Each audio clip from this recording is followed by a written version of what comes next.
Much has been said about the foreign policy of Israel following its independence. Some describe it as Israel striving to maintain peace in the Middle East with its national security at heart. But whatever the case is, Israel has maintained and established relationships with nations from all over the world, and Ethiopia is no exception. Now, the relationship between these two countries goes way back, and it has been put as unique by different actors, different scholars, and different articles. And that is what we will look at today. Hello and welcome to Diplomatic Insights. I am Kirana Baina, and today I have come to the Israel Embassy here in Addis Ababa, Ethiopia, to sit down with Israel's ambassador to Ethiopia, Alelign Admasu. We will be looking into the cooperation areas of Ethiopia and Israel, what is to come in the future, what the past has been like, and what the present is entertaining. Do stay with us.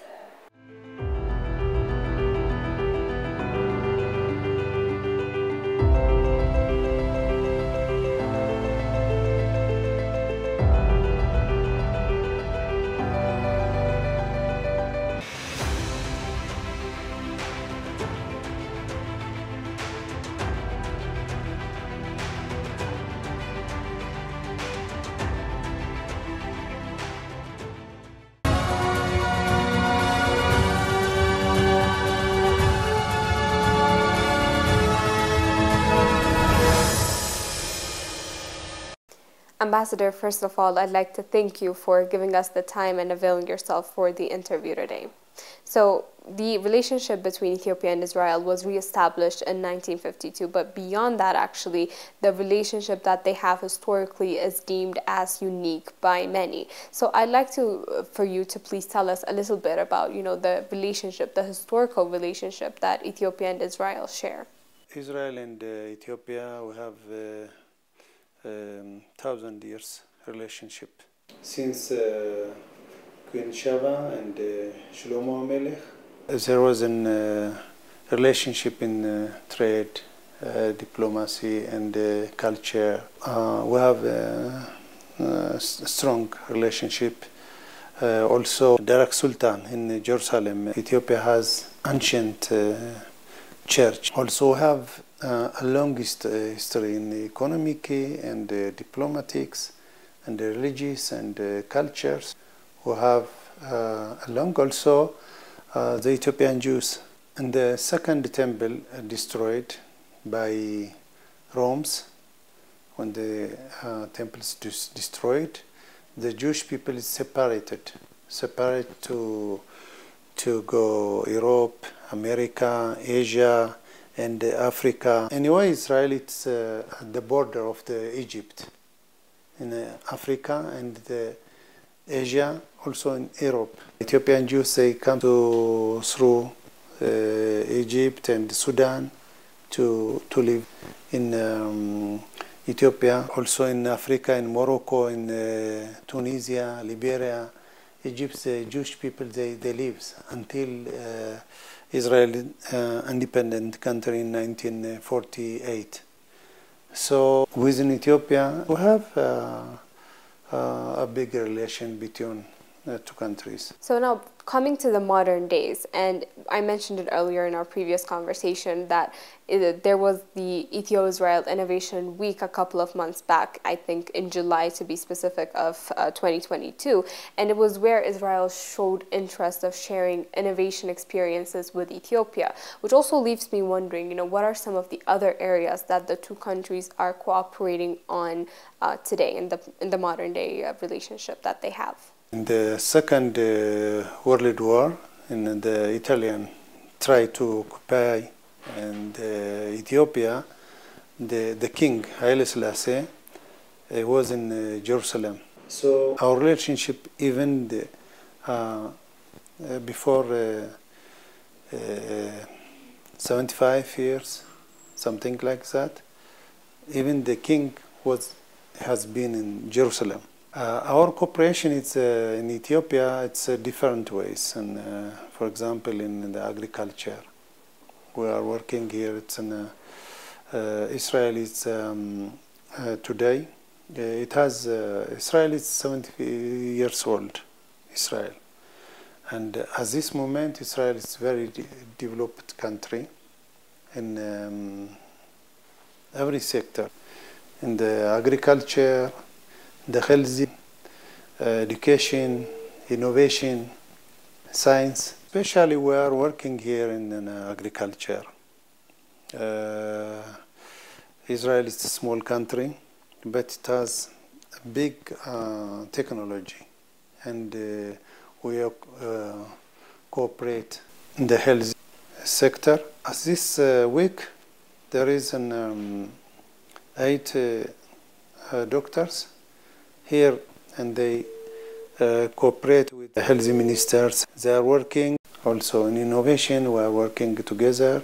Now, let's come to Israel's regional relationships, and there has been this article, I read this article that said that Israel's foreign policy is, guided by towards maintaining peace in the Middle East while also maintaining the national security of the country. And you've said it that Israel is a very important country for 3 continents. So what is behind, or what is the driving force behind Israel's foreign policy when it comes to dealing with regional neighbors, we might call them, or countries that are pertinent to its regional existence?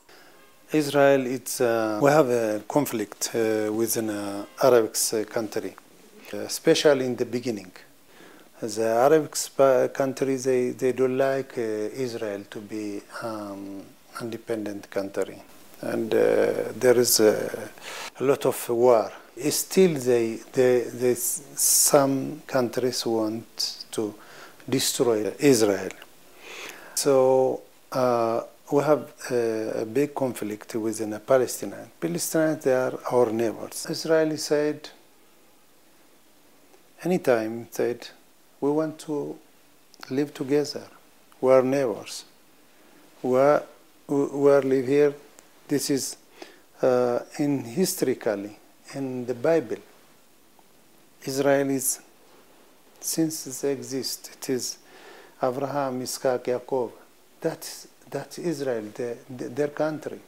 And there was for example, the first temple. The first temple destroyed by Babylon. Babylon, now it's Iraq. They destroyed the Babylon. And the second temple destroyed by Rome. It was Israel. It's the second temple. It's history. But now, at this moment, we have a lot of Arab countries who have diplomatic relationship with them, and we have a conflict within the Palestinians. We said, Israel, we will help you to share. Even today, we are share. For example, if they send the rockets, Israel gives electric for the Palestinian, all the Palestinian city. So we want to live. They are our neighbors. We live with them, and we want the peace. But some countries makes a problem. At this 2-3 years, we have a good relationship, like in Morocco, Dubai, or the Emirates, and some countries, Chad in Africa. At this time, they understand peace. It's very nice. Peace, it's good to live. The world, it's enough for us. Now, I've actually touched upon what I was going to raise next, which is what the Israel-Palestine conflict has meant for the foreign policies of Israel. But since you've sort of mentioned it, I want to talk about the growing relationship that Israel has with Gulf or Arab countries. And since you mentioned the perception that the Arab world had of Israel in the beginning, and since you've also touched upon the current situation, I'm wondering how Israel is managing to improve or foster its relationship with Arab countries despite the ongoing sort of conflict with Palestine. Since Israel is an independent country, it was very hard because Israel is in between Africa and Asia and Europe, and it was very hard for them. But they understand the situation is going on. each parts they lose. Israel lose, the Arabic countries lose. Also, you know, in the Second World War, Hitler in the Holocaust and 6 million Jews they killed. So the Jewish people said we have to go back and we have to make hard and make our land to be independent country. And so the Jewish people suffered the war. But if they come, Israel today it's very strong in the security, but wants to work together, all the continent or our neighbors. So you said something about Israel wanting to share its experience and work or cooperate with its neighbors. And I'm going to go into Israel's mission to bolster its ties with countries in like the Central Asia and the Caucasus. And one recent example of that that's mentioned in terms of, you know, highlighting this is Israel's recent interaction with Azerbaijan. So I want to ask you now, what has that journey sort of been like? What can be said about Israel fostering or strengthening its ties with those countries? Israel wants to share our knowledge, our technology everywhere, every country, even in Africa. In Africa country, also in Asia, also even Europe. We share. We share Israel. Third, we will share our knowledge and the technology. For example, if let's to say it's in water, water and also solar energy. For example, solar energy. Solar energy, Israel is a hot country. It has in the north, it's a little bit cold, but most of the country it's very hot and there is no lot of rain. And so Mediterranean water it's very salt. And Israel is change the salt water to pure water, change. At this moment, Israel gives for the Jordans water, for the Palestinians gives. So now we have a lot of water in Israel, and we share for the Jordanian and the Palestinians. This is the Israeli technology. If we share in another country, like you said, to Asia or to Middle East, it helps even in Africa. So Israel, it's there is a lot of different kind of technology, and we want to share our knowledge to neighbors country and the others even continent. We share it. You are very right. Something that most of the world can use is Israel's technological advancements. But now let's go to the future that Israel and Ethiopia have. And before we talk about the future agendas that are set for these two countries to cooperate in, I want to talk about peace. Now, you said something about peace being very fundamental and instrumental for any aspect of a country's development. And as you know, Ethiopia has recently reached a peace agreement that has been lauded by many. But I want to listen to Israel's take on the peace process of Ethiopia and what you have to say on that process or on the peace agreement in general. Israel is, I told you, Israel has suffered a war, but there is no alternative. So we have to be strong. But Israel is believing in the peace. Even our neighbors, we believe in peace. Israel believes in the peace. The peace, Ethiopian government and making a peace, it is very good. It is very good. It is good, you know. Israeli support the peace, because the war it's damage, you know, for us even. If it is Ethiopia is quiet, it's peace, it's good. People's, they working here, and the companies, they come here. If there is war, even the Israeli companies, they can't come because the companies, they said, wow, if there is war, how can we will make our company here? So they are frightened to come. So Israel opinion, it's the peace done in Ethiopia. It's very important.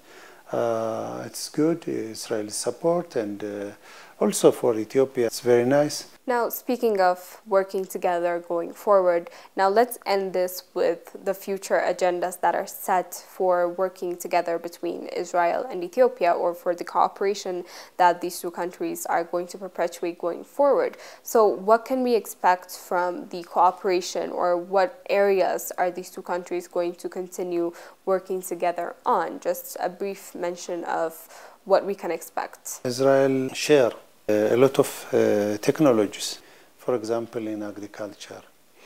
Israel is a small country, but in agriculture, it is very, very technology country. In the desert, we make a lot of green and a lot of production for the agricultures in the desert. We did the irrigation and the drip irrigation. Ethiopia has a long, it's a big country. It has huge waters. But we see there is a problems here, like Tana, Awash, a lot of Arba Mench, a lot of water Ethiopia has. So if we bring the Israeli technology about this issue for the agriculture, I think it is very, very important. Also, Israel is working in the winter, summer, autumn, and Aviv, and 4 autumns we are working. And so what I want to say, we'll be working together also in the innovation. Ambassador, thank you very much for your time and your insights today. We will end our interview on that note. Thank you so much. Thank you. With that, we end today's diplomatic insights. On this episode, we've looked at the relationship that Israel has with Ethiopia and the different aspects of the foreign policy and foreign relations of Israel. We've looked at the past, the present, as well as what is to come from the cooperation that Ethiopia and Israel have. I was Kirana Baina leading you through the program. Until next time.